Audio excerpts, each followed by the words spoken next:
আমি ডাইৰেক্টলি আমি ৰেলৱে লাইনটো পাৰ হৈ যাব পাৰিম আৰু ৰেলৱে লাইনৰ পৰা যিটো আহিব সেইফালৰ পৰা আহি গ'লে আপোনাৰ এইটো ভূটনাথ হৈ পেলাই ওলাই যাব পাৰিব। তো সুন্দৰ আজি আমাৰ পবিত্ৰ ফাকুৱা, সেই ফাকুৱাৰ উপলক্ষে মাননীয় মুখ্যমন্ত্ৰীয়ে গুৱাহাটীবাসীক এটা সুন্দৰ উপহাৰ দিছে। ইয়াৰ লগে লগে আমাৰ যিটো পুৰণা DC যি আমাৰ অফিচ আছিল, তাতে এটা ৰণস্মৃতি বুলি এটা সুন্দৰ এটা উদ্যান, সেইটো আজি তেখেতে গুৱাহাটীবাসী ৰাইজৰ নামত উচৰ্গা কৰিব। এই সুন্দৰ পদক্ষেপেৰে দুটা অনুষ্ঠানতে আমাৰ মানুহখিনি উৎসাহভাৱে ৰৈ আছে। এইখন অভাৰব্ৰিজে সুন্দৰভাৱে আমাৰ ইয়াৰ যান জঁটৰ সমস্যাটো সমাধান কৰিব।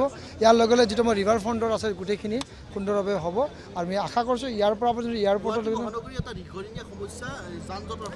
হয় যান জঁটৰ সমস্যা আমাৰ গোটেইখিনি অভাৰব্ৰিজ সম্পূৰ্ণভাৱে হৈ যায়, তো নিশ্চয়কৈ ইয়াৰ যান জঁটৰ সমস্যা বহুখিনি আমাৰ লাঘৱ হ'ব আৰু ইয়াৰ পৰা বিভিন্ন ধৰণৰ আমি যাত্ৰা কৰিব পাৰিম। আজি যদি আপোনাৰ যদি চানমাৰি দীঘলীপুখুৰীৰ পৰা নুনমাটিলৈ ব্ৰিজটো হৈ যায়, যদি আপুনি গুৱাহাটী ক্লাবৰ পৰা বা আপুনি যদি হেণ্ডিক কলেজৰ সন্মুখৰ দীঘলীপুখুৰীৰ পাৰৰ পৰা যদি আপুনি যদি গণেশগুৰি যায়, তো মই চিন্তা কৰিছোঁ আমি প্ৰায় 7-8 মিনিটত আমি গণেশগুৰি পাই যাম। তো এই ধৰণৰ ব্যৱস্থাৰে বহু ধৰণৰ চিন্তা চৰ্চাৰে মাননীয় মুখ্যমন্ত্ৰীয়ে গুৱাহাটীৰ প্ৰতিটো আমাৰ মানে ফ্লাইঅভাৰে নিৰ্মাণ কৰিছে আৰু এই নিৰ্মাণ কাৰ্যসূচী হোৱাৰ কাৰণে যান জঁটৰ সমস্যা বহুখিনি লাঘৱ হ'ব।